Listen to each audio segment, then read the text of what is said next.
वही यहाँ हुआ, वही यहाँ हुआ। उन्हें जब गणिका ने देखा इसके घर से तो आने वाला अब कुछ भी नहीं है, तो फिर उसको एक बोरे में बंद करके व्यतिक्रमणाचार चल गया। उसको बोरे में बंद करके नाली के गटर में फेंक दिया। नाली में के गटर में फेंक दिया।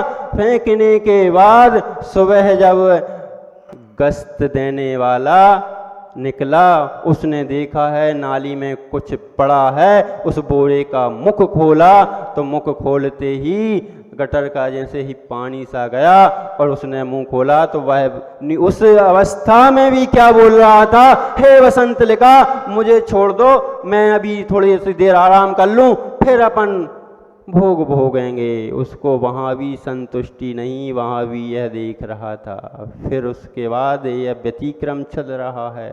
पूरी स्थिति का जायजा लिया, पूरी जानकारी प्राप्त की तो बोले तुम्हारी माँ तो एक घास फूस की झोपड़ी में रह रही है, अब उसके पास कुछ नहीं बचा।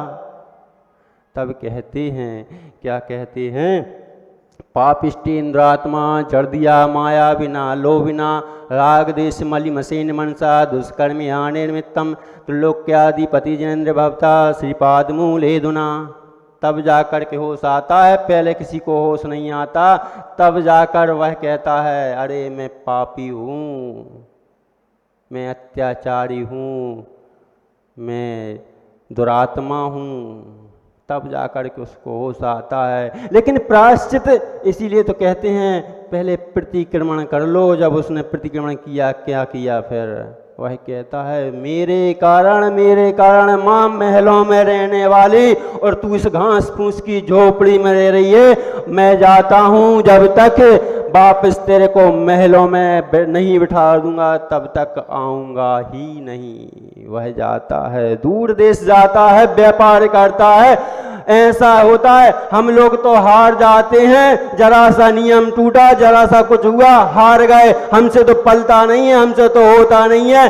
एक घड़ी आधी में पुनिया ज्ञानी संगत साधु की कोट कटे अपराध। अगर तुमने संगत अगर साधु की कर ली तो वह अपराध तुरंत करोड़ों अपराध क्षण भर में कट जाते हैं। क्या करते हैं, लेकिन हम लेते ही नहीं हैं। नियम लेने से घबराते हैं, टूट गया तो, किंतु और तो हमारा पीछा नहीं छोड़ते। आप ये नहीं सोचते पंखा चल रहा है, अगर यह गिर गया तो, उसके लिए नहीं सोचते, मात्र नियम के लिए सोच लेते हैं। ये टूट गया तो मानव देह माटी का खोका, जीवन में हर समय है धोखा। भाग्य से मिला है उत्तम अवसर, संयम नियम स्वीकारो, अद्भुत है मौका। लेकिन फिर भी हमारी समझ में नहीं आती। वह प्रायश्चित में क्या करता है, चारुदत्त क्या करता है, वह कहता है माँ 12 साल में मैंने इतना धन खो दिया कि पूरी संपदा खो दे, मेरे कारण यह दोष हुआ है, मैं जा रहा हूँ। वह जाता है विदेश और आता है कमा करके इतना धन लाता है कि वापस पूरा महल खड़ा कर दे।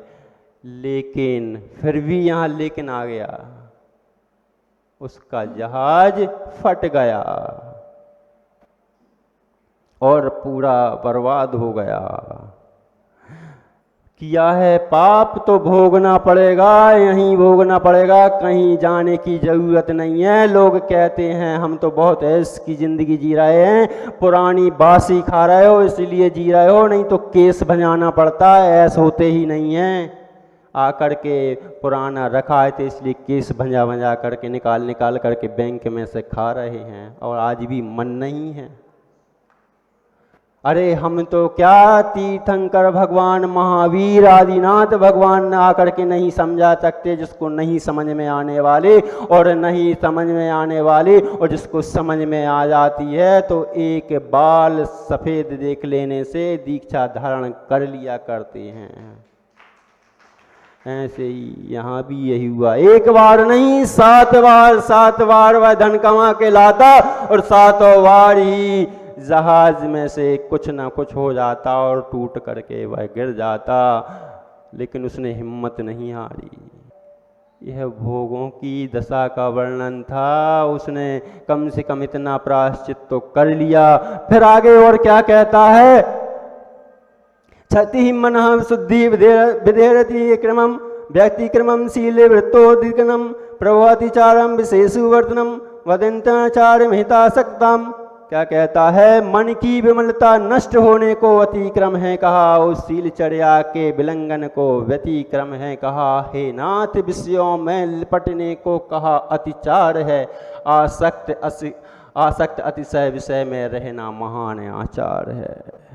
मेरे द्वारा आसक्ति के वशीभूत जो अतिक्रम व्यतिक्रम अतिचार अनाचार जो दोष लगे हैं उनको दूर करने के लिए अब मेरे को यहाँ कुछ नहीं करना। अब तो मात्र क्या करना है, क्या करना है। उसने दोष छोड़ दिए, छोड़े नहीं, उसने दिगंबरी दीक्षा ले ली।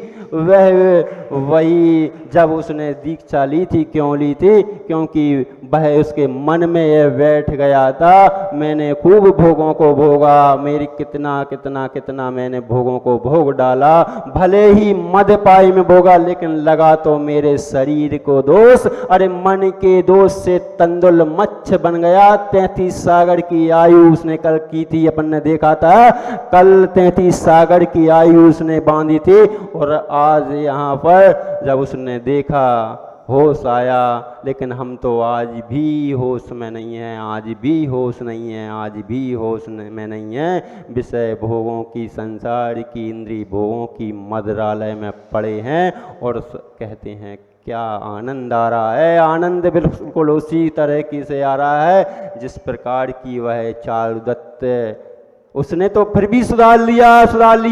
उसके मन में ग्लानि आ गई, उसके मन में ग्लानि आ गई, महल खड़ा कर दिया, माँ जैसी थी वैसी स्थिति में पहुंचा दी। सौरभ भैया जहाँ माँ खड़ी थी उसको वहीं पर वापस उसके कारण पहुंचा दी, प्रायश्चित कर लिया। और प्रायश्चित वही नहीं किया, स्वयं के प्रायश्चित के लिए भी उसने पापिष्टेन मैं पापी हूँ, इसलिए कहते हैं पहले प्रतिक्रमण कर लो। तुमने दोष क्या क्या किए हैं, पहले अपने दोषों का प्रक्षालन तो कर लो, दोषों को उजागर तो कर लो, दोषों को बता तो दो। किसके सामने? उन भगवंतों के सामने, उन जिनेंद्र भगवान के सामने, उन आचार्य भगवंतों के सामने। अगर उन्होंने आपको एक नज़र भी उठा करके देख लिया तो आपके दोषों का, पापों का प्रक्षालन वहीं हो जाएगा। फिर क्या वो बताते हैं, उसके आगे क्या प्रायश्चित देते हैं, उसको धारण कर लेना। बहुत सरल तरीका है संसार भवसागर से पार होने का, कोई बहुत बड़ा तरीका नहीं है और ना बहुत बड़ी। अरे लोग कहते हैं आप बताओ कैसे बैठ लेते हैं, तो सार भाई आप कहते हो, लोग कहते हैं महाराज हमें तो चैन नहीं पड़ती, हम तो एसी में बगैर बैठे पंखा के नीचे बैठे रहते हैं, फिर भी गर्मी लगती है, और आप तो यहाँ बगैर पंखे के बगैर कूलर के बैठते हो। अरे आपे मालूम नहीं है, आपने वही चारुदत्त की तरह भोगों को ओढ़ के रखा है, आपने मन को इतना नीचे गिरा दिया। वही हिरण की भांति जो 90 किलोमीटर प्रति घंटा की रफ्तार से दौड़ने वाला हिरण और मात्र 56 यानी 56 किलोमीटर की दौड़ वाले से हार जाता है, ऐसे ही हम विषय भोगों की आंधियों में इतने फंसे हैं कि यह देह देवालय में बैठी भगवान आत्मा सिद्धत्व को प्राप्त करने वाली है, लेकिन हम उस सिद्धत्व को कठिन मान लेते हैं, जबकि बिल्कुल सरल मार्ग है। आचार्य भगवान कहते हैं कुछ भी नहीं करना, मात्र हाथ पे हाथ रख करके बैठ जाओ, तुम सिद्धालय में पहुंच जाओगे। इन्हीं भावनाओं के साथ आचार्य भगवान विशुद्ध सागर जी महाराज की